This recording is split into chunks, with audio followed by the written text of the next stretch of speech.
What is going on out there, peeps? Oh yes, these lovely people on the screen. These are the BRICS nation.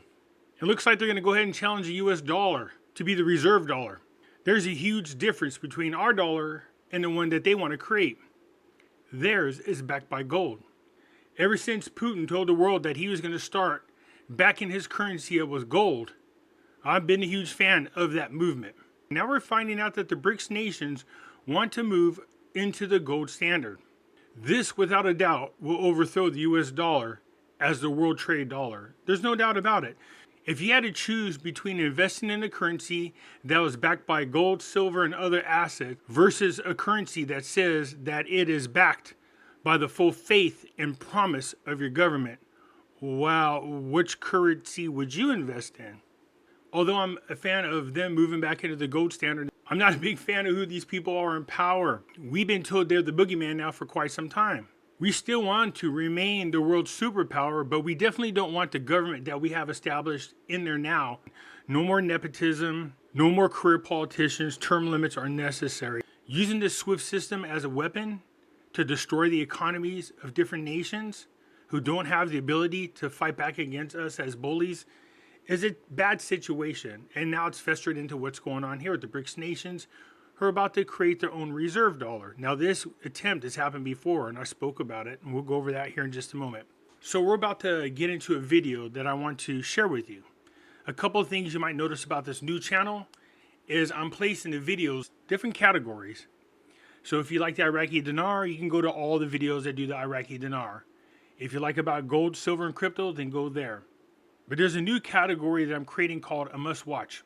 That's because the information that I'm sharing in the videos is really important and I think you should hear about it. Before I get started though, do me a favor and hit that thumbs up button. If you're not a subscriber, please do so, because when you do, it helps out the channel and I certainly do appreciate it. If you're thinking about buying gold and silver, and you should right about now, go to our friends over at Money Metals Exchange. The link is down below in the description. If you're a first-time buyer and you spend more than $100, use promo code Pimpy, P-I-M-P-Y, and you will get a free half ounce of silver. Shout out to, I believe it's pronounced Sorelle, Amore Finance. This is her video, and I will leave a link to the video and encourage you guys to go check out our YouTube channel because she does cover some serious events that are going on and has done a phenomenal job of covering the Great Reset. But we are going to review this video here, and she's going to touch on a movement that's happening that as Americans we should be paying attention to. There is another video that I'm going to release later on with Doc. We're going to be reviewing a video by a gentleman who makes a great case that the people who are in control of the EU and the United States are hell-bent on destroying those nations. And they look like they're well on their way. And he's going to explain why they are doing what they're doing and how they are doing it. And that's really important for people to wake up to. These two videos will go hand in hand. So let's hear what she has to say and comment as we go along. The US dollar is officially over, or at least it will be very soon if certain countries have their way. Some of the world's most powerful nations have formed an alliance with the intention of ending the reign of the US dollar and potentially removing the West from the top of the global food chain. To do this, a few world leaders are planning to create a new form of money. Before we get into that though, pay attention to who these world leaders are. These are the same exact leaders that Trump was trying to have a relationship with, and he was scolded by our corrupt media. He did this for a reason. He supported all of us going back to the gold standard, sound money, because what that does, it puts currencies all on a level playing field. But the powers that be that control our media, our social media platforms, attacked Trump, told us he's the boogeyman, he's a fascist, and he wants to destroy our country. Remember, the people on the left accuse others of what it is they're guilty of. It's not Trump that was trying to destroy this country. That's a lie. It was the people on the left. Trump wanted to go to the gold standard. Think of Judy Shelton, who was a lady that he nominated to work within the Federal Reserve. He had enough people at that time on the Federal Reserve that he could have put us back into the gold standard. Unfortunately, this unique election that we had prevented Trump from having a second term. And as you can clearly see at the moment, the powers that be are trying everything they can to make sure that this man does not do a second term. And you have to question why. That's because they don't want to give up their power. And by moving into the gold standard, it would drastically reduce our own government's ability to continue to expand, which is what we don't want. And it would prevent them from doing regime change around the world. Trump wasn't trying to become these guys as friends because he thought they were angels. He knew that these people were warriors against the World Economic Forum's Great Reset. They have a strong control of our country. They have a strong control of a lot of European countries. Although things seem to be slipping through their hands, we're not quite there yet. But these nations, along with other nations, are starting to form an alliance under BRICS that should put up a good fight against the World Economic Forum's Great Reset. As American citizens, it should be our duty to make sure that those who support the World Economic Forum are voted out of office and don't get back into power. A plot that includes Putin and Xi Jinping, as well as leaders of Brazil and India, Narendra Modi and Jair Bolsonaro. This new money will soon be a serious threat to the US dollar and very likely become the most powerful form of money on the planet. Okay, so this is very big news. News that could forever change the way that we trade globally. And to explain this, I first have to explain who the current holders of the world's most powerful currencies are. You've probably heard of the G7 before. It's a partnership of some of the world's most powerful economies and includes the US, UK, Canada, Japan, and the European. Look at who these people are. These are the same people who put us in lockdown. You got Justin Trudeau and Emmanuel Macron. These two are graduates of the World Economic Forum's Globalist Youth Leadership. I believe it was Italy who just put in a new leader, the first female ever, and she's not a fan of the World Economic Forums. And look what they're doing to her. They are attacking her with the same verbiage that they attacked Trump. She's a fascist. She's a racist. She's going to go after the gays. She's going after minorities. You guys should be sitting back going, well, wait a minute.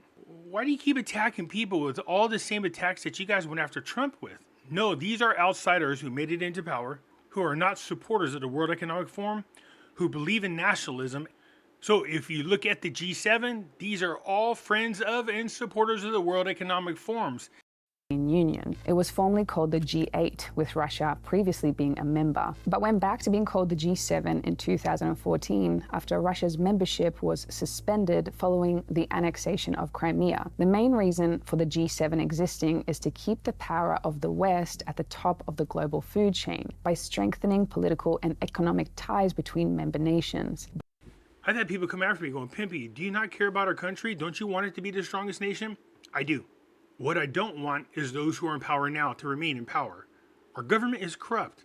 Our intelligence agencies, our media, Wall Street, our bankers are all part of the same corrupt family and are now onto a bigger agenda to create a one world government with a one world currency tied into the World Economic Forum. That's what I don't like. It has nothing to do with our country. It has more to do with those people who are in power.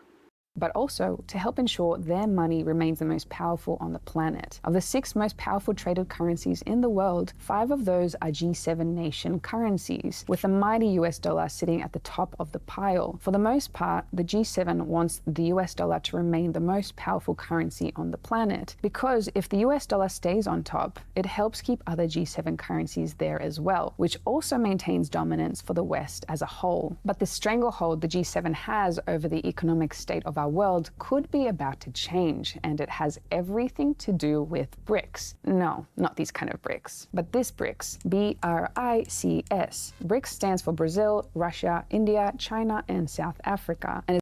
So let's look at these world leaders, Putin and Trump. They actually had a relationship before Trump came into office. Like Trump said, why do we have to hate these people? Why can't we have a working relationship with them? The media doesn't want that because these very same people are against their agenda. Modi, remember when Modi had Trump over there and they had the world's largest crowd for a rally? It was unbelievable. Xi Jinping, the same thing. What Trump was trying to do was help restore the sovereignty of each nation and stop allowing the United States to bully other nations. He was a true outsider who cared about the American people, but he also cared about the people around the world, making sure that they had the freedom and the power to control their own countries and to take care of their own people without relying on other nations to do this for them. is basically a competitor to the G7, comprising the world's biggest developing economies. Individually, the nations that make up BRICS aren't much of a threat to the West, but together, it's a much different story. Today, BRICS nations account for more than 40% of the world's population and 31.5% of the planet's total GDP. But by 2030, just 8 years away, the IMF estimates that BRICS countries will collectively account for half of the world's GDP, and that's not taking into account new countries that may also join the alliance. Recently, Argentina has formally applied to join BRICS. Reports suggest that Iran may also soon be doing the same, and Egypt, Saudi Arabia, and Turkey are all flirting with this membership as well. And just like it is with Captain Planet, let our powers combine. Together, BRICS dominance poses a serious threat to the West's dominance. And it seems that they know this, and their very first target to take out is the US dollar. Each year, BRICS nations hold an annual meeting to discuss the future of their collaborative partnership. At the 14th annual meeting in June this year, BRICS dropped a financial bomb that may seal the fate of the US dollar, and the news was delivered by this guy, Vlad himself. Announced that BRICS plans to create a new global reserve currency, a form of money that would become standard in Brazil, Russia, India, China, and South Africa, as well as other nations that may become a part of the alliance. The most important part of Putin's announcements are the words reserve currency, because for that to happen, it would have to kick the US dollar out of that top spot. Right now, the US dollar is considered the reserve currency of the world, simply put, meaning it's used for the vast majority of the world's trade. Today, roughly 40% of all international trade is conducted in the US dollar, and almost all buying and selling of crude oil is made in this currency. This means that basically all nations on Earth must buy and hold US dollars. The more US dollars that need to be bought or used, the more valuable the currency becomes. And the United States is the only nation that can control the printing or destruction of this currency as well, meaning if the US needs to buy more goods from other nations, it can just print more money and effectively export its inflation to the rest of the world. Since the Bretton Woods Agreement of 1944, this is the incredible power the US has over the rest of the world, forcing everyone to eat out of Uncle Sam's palm. But if the US dollar were to lose its reserve currency status, it's one thing to have that type of power over the rest of the world and have good intentions. But you go back to when Ronald Reagan was in office and then Bush followed. Right around that time, there was no longer a government with good intentions. These were governments with bad intentions, and that was to push the New World Order agenda. They've said so out loud so many times. I don't think there's a video out there where you hear Trump going, New World Order, we must support the New World Order. Not anywhere. I might be wrong, but I've not found one yet. And because he is an outsider and not a supporter of the New World Order, they're doing anything and everything they can to destroy that man. Other nations are waking up to this as well. They're tired of this SWIFT system being used as a weapon. And this is bad for the United States because they are all now starting to join an alliance with these BRIC nations. it could devastate the nation, an outcome it seems that BRICS is actively trying to achieve. So how will this new money created by BRICS work exactly? Well, I'll touch on that in just one second, but first I just want to mention that we have a newsletter of 75,000 people that people just love. They love receiving extra financial gems into their inbox, wrapped in beautifully written stories. There is a link in the bio for that. Now, back to the BRICS currency. So once launched, this is probably how it would work. Hypothetically, let's call this new money BRICS bucks. According to Putin's announcement, the new currency would act like a basket containing the value of the 5 BRICS nation currencies, making it semi-decentralized and more stable than the US dollar. And to give the currency even more power, it's possible BRICS bucks could also be backed by gold. Since the first BRICS meeting, the 5 BRICS nations have been buying up gold like crazy. So what doesn't make sense about that is why they would put all the currencies in one basket. The currencies themselves independently are not strong. If they're going to create a BRICS bucks that's supported by gold, that currency will become strong. So I'm not sure why the need to combine currencies unless they back their own currencies up with gold. But if they're going to do all their trade and business within this new BRICS bucks, well, that only weakens their own currency. Unless the fact that they just benefit from being tied to the BRICS bucks. increasing their supply by several thousand% per year. And this doesn't even include the recent discovery of up to 12 trillion worth of new gold in Uganda. In other words, more gold than the combined total of the world's supply today. New deposits that will almost exclusively be mined by China, meaning for the first time in half a century, we could again have a currency backed by gold, which on its own would almost instantly make it the most valuable money on earth. Now, the United States is likely pooping its pants at the idea that BRICS wants to create its own currency, specifically if this currency is backed by gold, because it would mean very bad news for the West's control over global economics. But on the other side of the coin, it would mean very good news for the economies of the BRICS nations. If a BRICS currency was created, it will give these 5 nations a better grip on the economic future. I mean, come on now. Would you invest in a currency that was backed by gold, silver, assets? Or do you want that currency that is backed by the faith and promise of a government? They could control more of global trade and wouldn't need to buy or hold the US dollars. The economies of BRICS nations would also no longer be easily manipulated by the US government, and the US would no longer have any power over their money, and would also give BRICS nations an almost unmatched level of economic stability. For example, if the economy of the United States falls, the US dollar is weakened as a result, but with 5 countries combined, this wouldn't happen to a BRICS currency. See, that's the problem with having a nation that's pegged to the US dollar. If it's pegged to the US dollar and that currency fails, then so does your currency. Being in the gold standard allows the countries to be more on a level playing field. For example, if the economy of Brazil would go into decline on its own, the BRICS currency could still rely on the stability of the other 4. This could make a BRICS currency much more stable than the US dollar, meaning it would become much more attractive for other countries to trade with it as well. Long story short, a BRICS currency could easily dominate the US dollar, and this is very big news. However, it's not the very first time that the power of the West's money has been threatened. Here we go. I brought this up before, several times in videos. I've been preaching about the fall of the US dollar since 2015. When I started my YouTube channel back in 2019, I mentioned that the US dollar is going to crash. I can't tell you how many people in the comments were telling me that I was wrong and that the US dollar will never ever crash and it will always be the reserve currency. Well, as you can plainly see, that's being challenged. But this has been challenged before. And I've spoken about these individuals.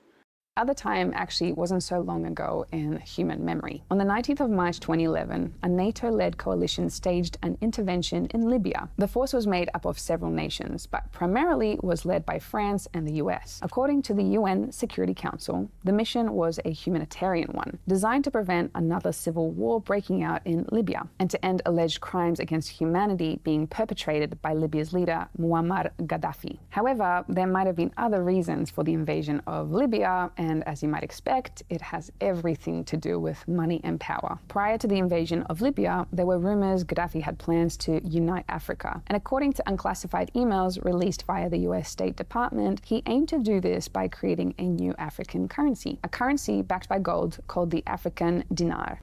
Yep, I told you that Gaddafi was encouraging nations to create their own trade dollar backed by gold, a gold dinar. New currency could have seriously threatened Europe's power in Africa. This is because at the time, and still today, over a dozen nations in Africa used the CFA franc as their currency. Called Francophone countries, these nations are former colonies of the French Empire, and the CFA franc is pegged to the euro. It gives Europe significant economic control over the nations that use it. Also, the countries that use it must also hold significant deposits with the French treasury. If Gaddafi was successful in uniting Africa under the gold dinar, it would have weakened the power of the euro and also diminished Europe's economic control of the region. And according to the leaked emails, this is exactly what French President Nicolas Sarkozy feared. Allegedly, Sarkozy had 5 main aims of invading Libya. These all revolved around keeping a steady flow of oil going to France and maintaining Europe's power in Africa. Sarkozy's decision to overthrow Gaddafi was also heavily influenced by how much gold Libya held. None of these reasons match up to the public story that the invasion happened for humanitarian reasons. In the end, Libya Libya's government was toppled by NATO forces, resulting in the eventual execution of Gaddafi himself. More than anything, I think this just shows how important the power of currency is and what some nations are willing to do in order to keep their place on the global currency hierarchy. And it also illustrates why a currency designed to threaten the power of the G7 nations is such a big deal. So what can we learn from this whole BRICS situation? Well, to me, this is a lesson in stability and diversification. A BRICS currency would likely become one of the most stable currencies on Earth, especially if it's backed by gold. And its power would also come from the fact that it would be diversified over economies of several nations instead of just one. Now, we might individually not have the power of nations, but we can all learn from the steps BRICS is taking, like diversifying our investments or making them more stable. For example, by investing our cash across multiple different currencies or many stable asset classes, and staying away from more risky bets that may put our investments at risk. And for increased stability, you can also do what BRICS does, and what I do as well, by investing a portion of your portfolio into gold. As I've been preaching now for quite some time, you should move 25-30% of your nest egg, your retirement, your savings, into gold to protect yourself. I support what the BRIC nations are doing, trying to go back to the gold standard. I'm just not thrilled about the alternative motives that they have. But I'm certainly not a fan of the World Economic Forum's Great Reset. I love my country, but I don't love those who are in power. Those who are in power mean to do us harm. Anyways, that's it for now. I look forward to hearing what you have to say down in the comments. Should we go back to the gold standard? We need to definitely get away from the World Economic Forum's Great Reset. Anyways, that's it for now. I will catch you later. I'm out.